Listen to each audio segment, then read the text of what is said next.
Samantala, baka abutin daw ng 2 linggo bago maisaayos ang tulay na bumigay dahil sa walang patid na pag-ulan sa Real Quezon. Isang lalaki naman ang nalunod matapos umanong tangkaing tumawid sa rumaragasang ilog doon. May live report si Jay Sabale. Jay? June, alas 2 ng umaga nang unang namataan ang katawan ng nasabing binatilyo sa Pampang dito sa Real Quezon. Ngunit dito agad nakuha dahil inanod ito ng malakas na agos ng dagat.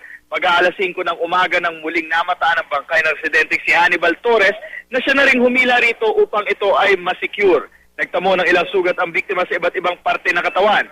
Ayon sa saksing si Gilbert Banzuela, namataan pa raw niya ang binatilyo alas 8 ng gabi sa kanilang lugar sa kasagsagan ng malakas na ulan.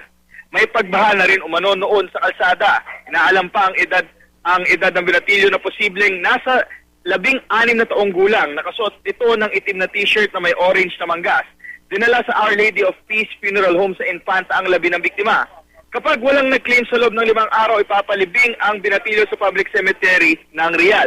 Samantala, ang sitwasyon naman doon sa may Talisay Bridge, ito ay nadadaanan ng mga sasakyan, ngunit may mga nakantabay pang bulldozer dahil malambot ang pinantambak na lupa rito. Kaya pag lumambot ito at bumaba ang lupa, agad naman itong nire-repair ng nakaantabay na bulldozer. Samantala, doon naman sa may Pami Infanta Road na nalaglagan ng mga debris na galing sa landslide. Ito naman ay kasalukuyang nadadaanan ng 2 lanes, ngunit dun sa may shoulder niya ay nakagiba pa ito. Kaya taabutin daw na mahigit 500,000 pesos ang gagastusin ng gobyerno para maging fully operational ang naturang daanan. June?